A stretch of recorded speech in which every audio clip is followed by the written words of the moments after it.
శాంత శ్రీ శాంతాయై నమః. ఇక్కడ నిశ్శబ్దము రాలేదు. నీ శబ్దంతో ఇంతవరకు చెప్పుకున్న పరబ్రహ్మ అసలు లక్షణము శాంత. శాంతము లేనిదే అసలు తత్వము. శాంతం అనేదే అసలు తత్వము.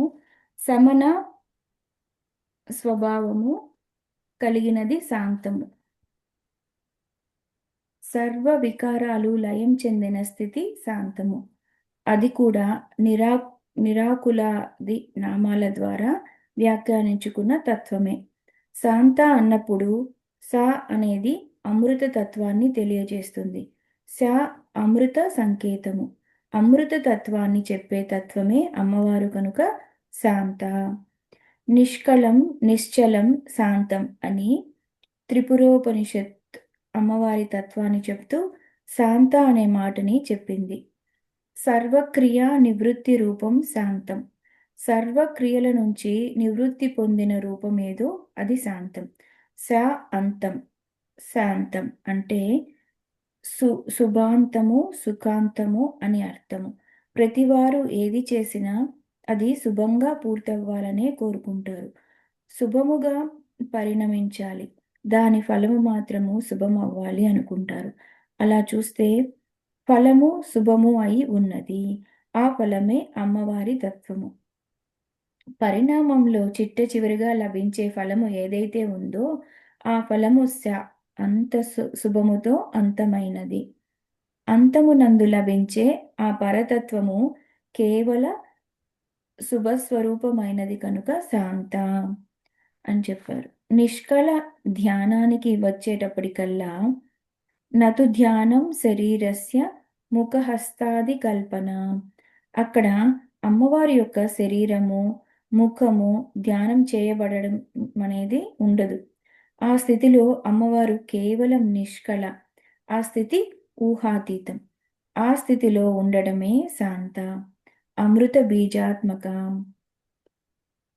అంటే పరమాత్మను తెలుసుకోవడానికి మనకు ఒక రూపం కావాలి. అది చివరికి తెలుసుకున్నప్పుడు ఆవిడ నిష్కళ, మనం ఆవిడకి రూపము వీటన్నిటికీ అతీతంగా ఉంటుందని మనం తెలుసుకుంటాం అన్నమాట.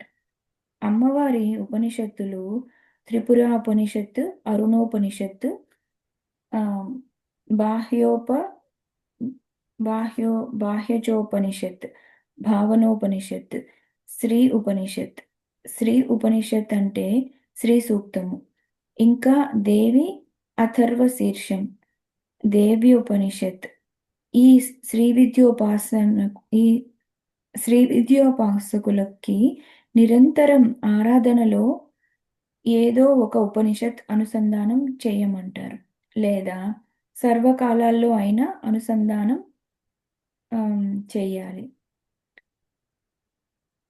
నిష్కళం నిశ్చలం శాంతం త్రిపురోపనిషత్తులోని మంత్రం. అమ్మ నిష్కళ నిశ్చల శాంత.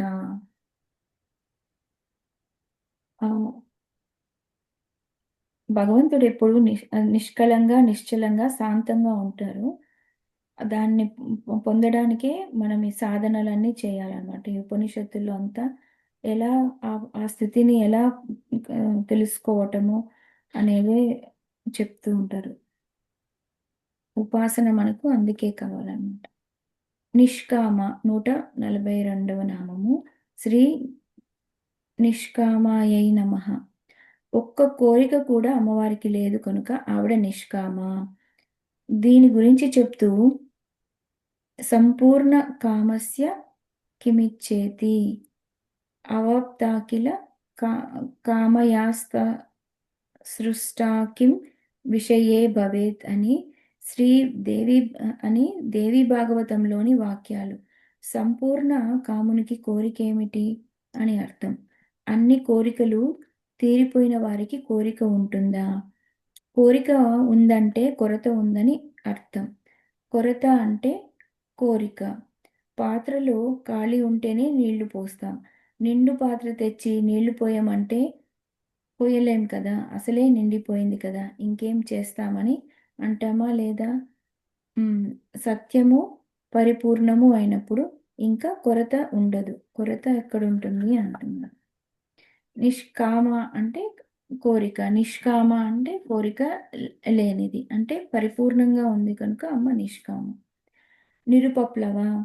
శ్రీ నిరు నిరుపప్లవాయై నమః. ఉపప్లవము అంటే నాశనము. నిరుపప్లవ అంటే నాశనము లేనిది. ఉపప్లవ ఉపద్రవాలు, ఉత్పాతాలు సమానార్థకాలు. అలాంటి నాశనము కాని, నాశన లక్షణాలు లేని వృద్ధి, క్షయము వంటి లక్షణాలు అమ్మవారి దగ్గర లేవు. కనుక నిరుపప్లవ. అశరీరం వా వసంతం అనే తత్వాన్ని వ్యాఖ్యానిస్తూ ఉపనిషత్తు చెప్పిన విషయం ఇదే. నిరుపప్లవ అంటే నాశనరహిత. ఈ సృష్టి అంతా భిన్న తత్వములతో కూడుకున్నదని సాంఖ్యం చెప్తోంది. వ్యక్తం మొదలుకొని మహందహంకార వృద్ధి వ్యాప్త వ్యాపస్తేజో వాయురాకాశాత్ అని తర్వాత పంచేంద్రియాలు జ్ఞానేంద్రియము పంచేంద్రియాలు జ్ఞానేంద్రియ పంచకము, కర్మేంద్రియ పంచకము ఇత్యాదులు చెప్పి వాటికి మళ్ళీ శబ్ద స్పర్శాది లక్షణాలు, ఆ తరువాత జీవుడు ఇత్యాదులన్నీ తెలియజేశారు. ఇవి సాంఖ్యము చెప్పిన తత్వములు.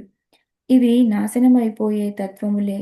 కానీ నాశనము కాని తత్వం ఒకటి ఉంది. అందువల్ల కేవల సాంఖ్యాన్ని ఈ నామంలో ఖండించడం జరుగుతోంది. ఈ జగత్తు కేవల సంఖ్యాత్మకంగా ఉంటోంది అంటే నశించిపోయేది జగత్తు. వీటికి అతీతమైన, అవ్యక్తమైన ఆ పరతత్వమే నిరుపప్లవ. ఇప్పుడు 144వ నామం 144వ నామం నిత్యముక్త. శ్రీ నిత్యముక్తాయై నమః. చైతన్య స్వరూపంగా ఉపాధులలో ఉన్న ఆవిడకు ఏ సంబంధము లేదు. కుండ పగిలినా గాలి ఉంది. కుండ ఉన్నా గాలి ఉంది. కుండకు ముందు గాలి ఉంది. అలాగే శరీరాది ఉపాధులలో చైతన్యం నిత్యముక్త, మోక్షస్వరూపిణి అని భావము. నిత్యముక్త. ఆవిడ నిత్యము ఆహ్, ముక్తి స్థితిలోనే ఉంది. మనము ఆ స్థితి పొందడానికి మనం ప్రయత్నిస్తాం ముక్తి కావాలని. కానీ అమ్మ ఎప్పుడు ఆహ్, ఆ ముక్తి ఉండే స్థితిలోనే ఉందన్నమాట. నిర్వికార. శ్రీ నిర్వికారాయై నమః. ఉపాధి వికారాలేవీ లేనిది. పుట్టుట, ఉండుట, పెరుగుట, మార్పు చెందుట, క్షీణించుట, నశించుట అనే షడ్భావ వికారాలు లేనిది. మహాదాది ప్రకృతి తత్వాలకు అతీతురాలు. ఆకారము లేనిది అమ్మ. నిర్వికార. అంటే ఏ వికారాలు లేనిది. నిష్ప్రపంచ. శ్రీ నిష్ప్రపంచాయై నమః. పృథ్వ్యాది పంచభూతాలకు ఆ తల్లే ఆధారం. కానీ ఆ భూతాది ప్రపంచాలకు అధిష్టానమైన ఆత్మకు వాటితో సంబంధం లేదు. ప్రపంచంలో ఆమె చైతన్యముగా, అధిష్టానముగా ఉన్న ఆమెలో ప్రపంచం లేదు. హ్మ్. ప్రపంచోపశమం శివమద్వైతం చతుర్థం మన్యంతే. శృతి ప్రపంచాదులు ఉపశమించిన అతీతమైన తుర్యా హ్మ్. తుర్యాతత్వం శివం అద్వైతం. నిష్ప్రపంచ అంటే ఈ ప్రపంచంలో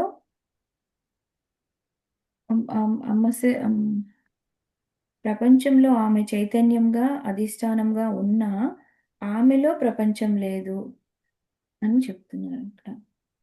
నిరాశ్రయ. శ్రీ నిరాశ్రయాయై నమః.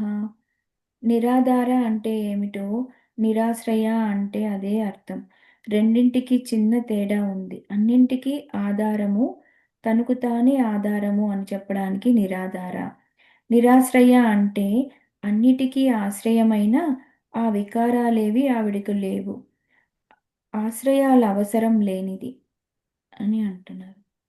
విశ్వం ప్రతిష్టం యస్యాం తస్యాహ తస్యాహ కుత్ర ప్రతిష్ఠితం. ఎవరి యందు విశ్వమున్నదో ఆమెకు ఉనికి ఎక్కడా అని. నిత్యశుద్ధ. శ్రీ నిత్యశుద్ధాయై నమః. అమ్మవారి శుద్ధత ఎలాంటిదంటే ఆ, అస్పర్శశ్చ మహాన్ శుచిః అని ఉపనిషత్తు చెప్తోంది. అమ్మవారిని ఏదీ తాకలేదు కనుక నిత్యశుద్ధ. ఎలాగంటే ఆకాశవత్, ఆకాశాన్ని చూస్తే పరమాత్మ అర్థమైపోతాడు. అందుకే ఈ ఉపనిషత్తులో ఆకాశోపాసన అని ఒకటి ప్రత్యేకంగా చెప్పారు. ఏ వస్తువు ముందు పెట్టినా తీసేసి దానికి ఆధారమైన ఆకాశాన్ని చూడాలి. ఆకాశాన్ని చూస్తూ వెళ్తే అదొక ఉపాసనా ప్రక్రియ. ఉపనిషదు ఉపనిషదు ఉప ఉపనిషదుపాసన. ఆకాశం శుద్ధం, కానీ బద్ధం కాదు. కనుక ఆకాశమే పరమాత్మ అని చెప్పలేం. కానీ పరమేశ్వరి ఆకాశము వలె శుద్ధమైన, ఆకాశం లేని బుద్ధం అనే తత్వం కలిగినది. మళ్ళీ చదువుతానండి.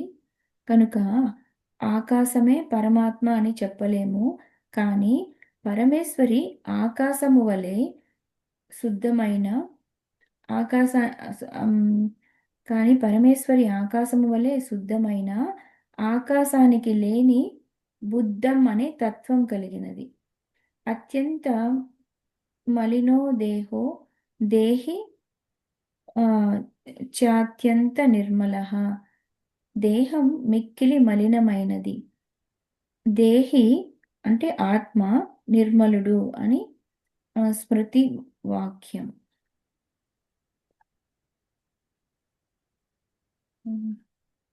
పరమేశ్వరి ఆకాశం వలె శుద్ధంగా ఉంది. కానీ ఆకాశంలో లేని బుద్ధం అనే తత్వం కూడా ఉంది అమ్మకి. ఆ, అది నిత్య శుద్ధ అని చెప్పారు. ఇక్కడ నిత్య బుద్ధ. శ్రీ నిత్య బుద్ధాయై నమః. పరమాత్మ నిత్య శుద్ధమే కాదు, నిత్య బుద్ధం కూడా. అంటే చిత్ స్వరూపం, జ్ఞాన స్వరూపం. చిత్ అంటే చైతన్యము అని, అది జ్ఞాన స్వరూపం. ఆమ్, నహి విజ్ఞాతుర్విజ్ఞేతిర్వి పరిలోపో విద్యతే. శృతి అంటే విజ్ఞాత, బ్రహ్మము అంటే విజ్ఞాతి, జ్ఞానంకి ఏ లోపము ఉండదు. అంటే ఇక్కడ సౌందర్యలహరిలో ఒక శ్లోకం చెప్పారు. దానికి ఏంటంటే అర్థం చదువుతాను నేను. రకరకాల రంధ్రాలున్న కుండని దీపం మీద బోర్లిస్తే అన్ని రంధ్రాల నుంచి ఆ కాంతి ఎలా కనబడుతుందో అదే విధంగా శరీరంలోనున్న రంధ్రాల నుండి చైతన్యం ప్రసరిస్తోంది. కుండకి కన్నాలున్నాయి కానీ దీపానికి కన్నాలు లేవు. అదే నిత్యశుద్ధ. ఆ చైతన్యం వల్లే ఇది అంతా పనిచేస్తుంది కనుక నిత్య బుద్ధ.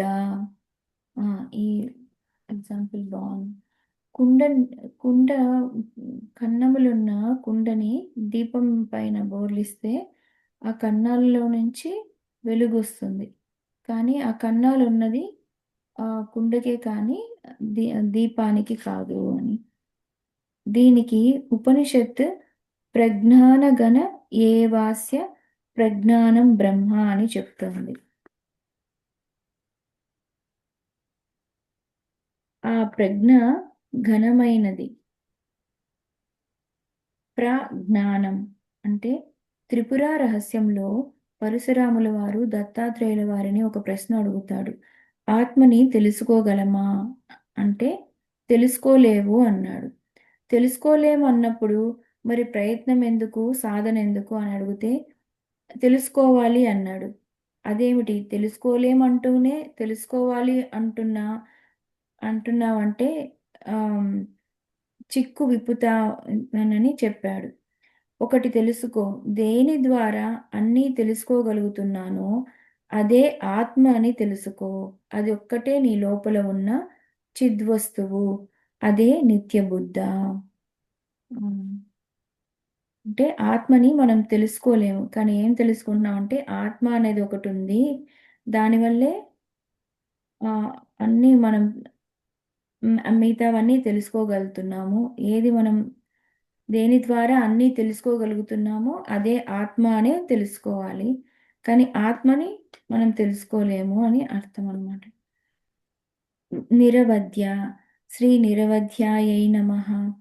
ఈ భావము అనవధ్యాంగి దగ్గర చెప్పుకున్నాం. అవధ్యము అంటే దోషము, లోపము అని అర్థములు. ఏ దోషము లోపము లేనిది. నిరవధ్యం, నిరంజనం అని ఉపనిషదుక్తి. నిర్దోష అని చెప్పబడే తల్లి. అవధ్య అంటే నరకము అని కూడా అర్థం ఉంది. ఆశ్రయించిన భక్తులకు ఎటువంటి నరక బాధలు లేకుండా చేస్తుంది కనుక అమ్మవారు నిరవధ్య. నరకం అంటే వేదన, యాతన అనేవి. ఇవి అమ్మవారు తన భక్తులకు ఏ స్థితిలోనూ లేకుండా చేస్తుంది. అహర్నిశలు జగదంబను ఎవరు సంస్మరిస్తారో వారికి నరక బాధ ఉండదు. పాతకాలన్నీ నశిస్తాయి. అమ్మకి ఎప్పుడూ ఏ వేదన ఉండదు. అంతేకాదు, ఆ తల్లిని ఆశ్రయించిన వారికి కూడా ఏ వేదన లేకుండా చేస్తుంది కనుక ఆవిడని నిరవధ్య అన్నారు. 151 నామం నిరంతర. శ్రీ నిరంతరాయై నమః. ఇది కూడా ఆత్మతత్వాన్ని చెప్తున్న నామమే. అంతరం లేనిది నిరంతర. అంతరం అనే శబ్దానికి ఆ, అంతరమవకాశవది పరివాదనాంతస్తి భేదతార్థ్యే ఛిద్రాత్మీయ వినా బహిరవసర మధ్యే అంతరాత్మాని చేత్ అని వివిధ అర్థాలు చెప్పారు. ఇందులో అంతర శబ్దానికి ప్రధానంగా తీసుకోవాల్సిన అర్థాలు ఆకాశము, ఛిద్రము, అవధి, భేదము, హద్దు ఇత్యాదులు. ఇవి ఏమీ లేనిది నిరంతర. ఆకాశం అంటే హద్దు అనే అర్థం. ఇంత ఉంది, ఇంత ఉండాలి అంటే ఆకాశం అది. అక్కడ అటువంటి హద్దు అవకాశం. అవకాశం. సారీ అండి, అవకాశం. మళ్ళీ చదువుతాను. Thanks for correction. అవకాశం అంటే ఓకే ఓకే. ఉమ్. అవకాశం. ఓ ఇందులో అంతర శబ్దానికి ప్రధానంగా తీసుకోవలసిన అర్థాలు అవకాశము, ఛిద్రము, అవధి, భేదము, హద్దు ఇత్యాదులు. ఇవి ఏమీ లేనిది నిరంతర. అవకాశము అంటే హద్దు అనే అర్థం. ఇంత ఉన్నది, ఇంత ఉండాలి అంటే అవకాశం అది. ఇక్కడ అటువంటి హద్దు ఏమీ లేదు కనుక నిరంతర. రెండవది ఛిద్రము. ఛిద్రానికి కూడా అంతరం అంటారు. ఎటువంటి ఛిద్రము లేనిది అంటే ఎటువంటి లోపము లేనిది పరిపూర్ణమైన తత్వం అది.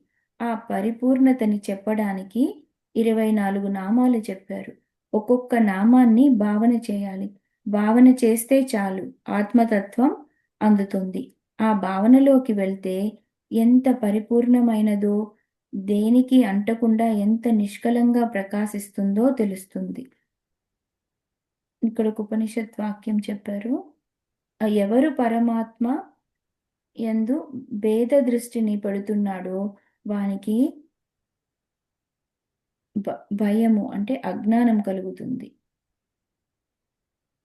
ఎవరు పరమాత్మ అంటే లలిత యందు అభేద దృష్టి అంటే భేద దృష్టిని పెడుతున్నప్పుడు భయము, అజ్ఞానం కలుగుతుందంట. అందుకని మనము అభేద స్వరూపిణి అని అమ్మవారు వచ్చి అభేద స్వరూపిణిగా చూడాలి మనం. ఒకసారి మనం ధ్యానిస్తున్న అమ్మ పరిపూర్ణురాలు, శుద్ధురాలు, అనుగ్రహ సంపన్నురాలు అని భౌతిక విషయాల నుండి దృష్టి మరల్చి అహంకారము, క్రోధము, రాగము ఇత్యాది దుర్బుద్ధులు క్షణమైనా విడిచిపెడితే అప్పుడు ఈ నామాలన్నీ అర్థమవుతాయి. నిరంతర, ఎటువంటి లోపాలు లేనిది, అవధి లేనిది, భేదము లేనిది. ఏ భేదము అమ్మవారి దగ్గర లేదు. అంతేకాక నిరంతర అంటే ఎడతెరిపి లేకుండా ఉన్నదనే అర్థంలో కూడా వాడుతుంటారు. ఈ సృష్టిలో ప్రతిదీ అంతరంతోనే వెళ్ళిపోతుంది.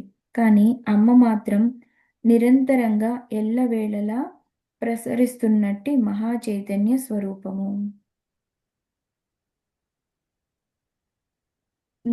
నిష్కారణ, తర్వాతి నామము నిష్కారణ. శ్రీ నిష్కారణాయై నమః. ఈవిడకి కారణం లేదు, కానీ ఆవిడ కారణానికి కారణం, సర్వకారణ కారణం.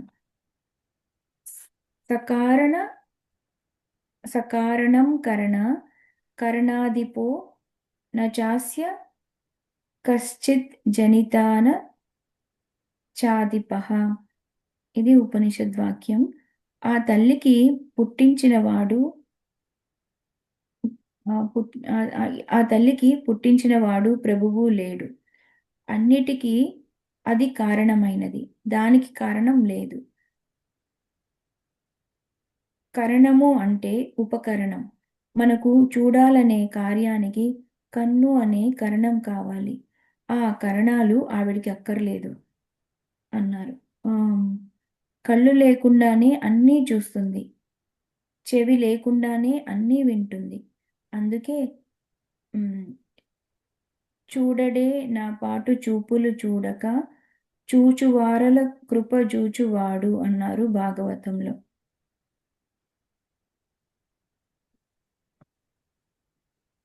మనకు అమ్మని చూడ్డానికి కళ్ళు కావాలి, కానీ ఆవిడికి ఏది అక్కర్లేదు. ఏ కారణము అమ్మకు అక్కర్లేదు. అందుకని నిష్కారణ అన్నారు. నిష్కళంక, శ్రీ నిష్కళంకాయై నమః. కళంకం లేనిది, శుద్ధం, అపాప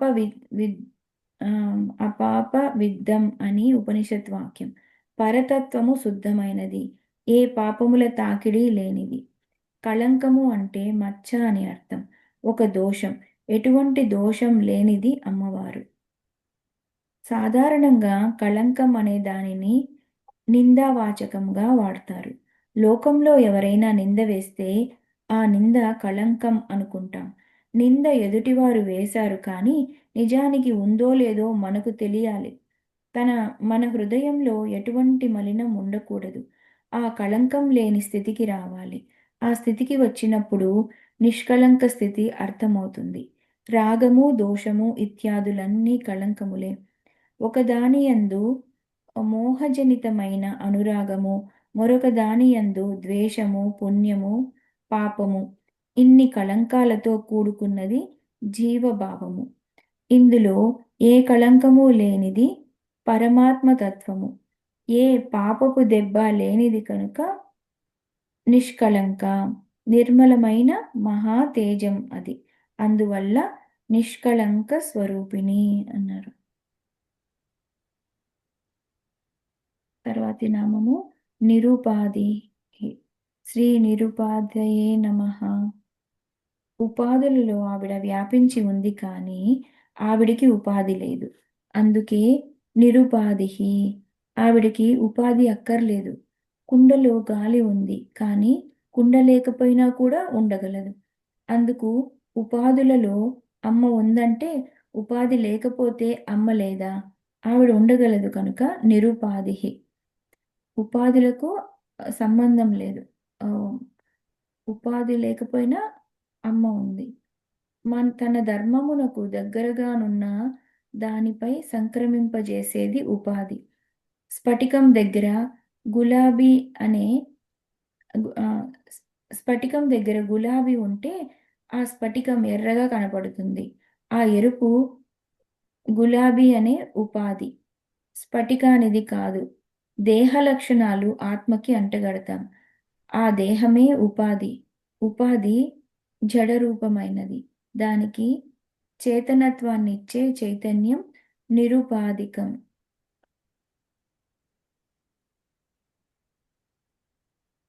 నిరీశ్వర తర్వాతి నామం శ్రీ నిరీశ్వరాయై నమః.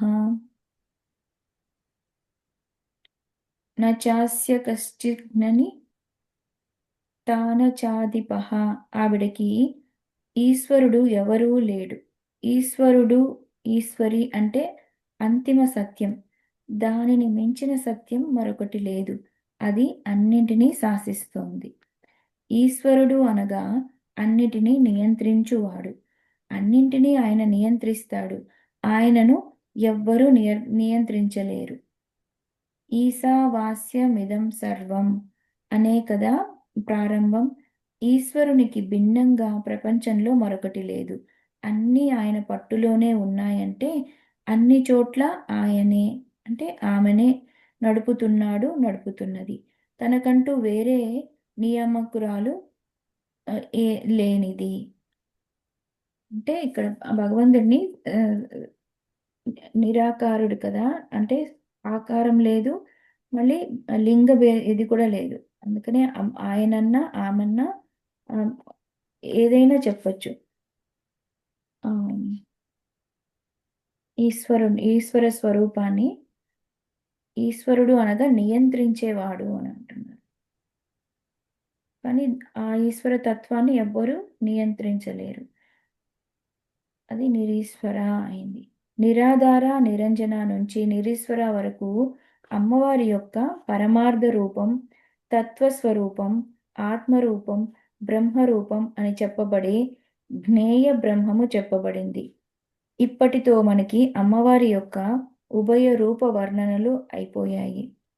సగుణ నిర్గుణ బ్రహ్మస్వరూపం. సగుణంలో 3 విధములు: రూప, మంత్ర, కుండలిని. ఇవి సగుణ రూపములు. ఇది ప్రకరణ దాంట్లో చెప్పుకున్నాం అనమాట. అమ్మ అమ్మ రూపము, మంత్రము, కుండలిని అని. ఇవి సగుణంగా. నిర్గుణము బ్రహ్మస్వరూపము. బ్రహ్మస్వరూపం సంబంధించిన నామాలు ఇప్పుడు చెప్పుకున్నాం. తర్వాత నీరాగ నుంచి నిష్పరిగ్రహ, ఈ నామాలలో ఉపాసన ఫలం చూపిస్తున్నారు. అమ్మవారి ఉపాసనకు ఫలమేమిటి? అది ఇందులో మనం ఎక్కడెక్కడ విడదీసుకోవాలి అని నీరాగా నామం నుండి నిష్పరిగ్రహ నామం వరకు పరిశీలించాలి. అవి ఇప్పుడు చదువుతాను. నీరాగా రాగ మదని నిర్మద మదనాసిని నిశ్చింత నిరహంకార నిర్మోహ మోహనాసిని నిర్మమా మమత హంత్రి నిష్పాప పాపనాశిని నిష్క్రోధ క్రోధ సమని నిర్లోభ లోభనాశిని నిస్సంశయ సంశయజ్ఞి నిర్భవ భవనాశిని నిర్వికల్పా నిరాబాధ నిర్భేద భేదనాశిని నిర్నాశా మృత్యుమదని నిష్క్రియ నిష్పరిగ్రహ. ఇక్కడ ఇప్పుడు నీరాగా శ్రీ నీరాగాయై నమః, రాగమదని శ్రీ రాగమదన మధన్యై నమః. అంటే ఈ నామాలలో జీవుల దోషాలు అమ్మవారు ఎలా తొలగిస్తుందో చెప్తున్నారు. ఈ దోషాలకి మూల దోషాలు. ఈ 17 దోషాలు తొలగితేనే పరమాత్మ ప్రాప్తి. ఈ 17 దోషాలు ఉన్నంత కాలం శుద్ధి లేదు. రాగం మొదటి దోషం. రాగం అంటే ఒక దాని మీద రక్తి భావము, ప్రీతి భావము. అక్కడి నుండి ఒక్కొక్కటి మొదలవుతుంది. రాగము, మదం, మోహం, చింత, అహంకారం, మమత, పాపం, క్రోధం, లోభం, సంశయం, భవం. భవంకి పాఠాంతరంలో భయం అని కూడా చెప్పారు. భవం వికల్పం అంటే చెదురుట, ఒకదాని యందు సరిగ్గా ఉండకుండా చెదిరిపోవటం అన్నమాట. అలాగే బాధ. బాధ అంటే పరిణామం కలిగించుట అని అర్థం. బాధ, భేదము, నాశము ఒక్కలాంటివే. క్రియ పరిగ్రహం. పరిగ్రహం అంటే వస్తువును స్వీకరించుట. స్వీకరించుట 2 విధానాలు. అది శరీరంతో కావచ్చు, మనసుతో కావచ్చు. కొందరు పాపం శరీరంతో స్వీకరించరు, మనస్సుతో స్వీకరిస్తారు. అమ్మవారి దోషాలన్నీ తొలగించాలి. ఈ 17 దోషాలు ఎలా తీసేస్తుందో చూడండి. రాగమథని అంటే మదనాశిని. పరదేవత మనకు ఇచ్చే ఫలం చెప్పే ముందు దాని ముందు విశేషం పరిశీలించాలి.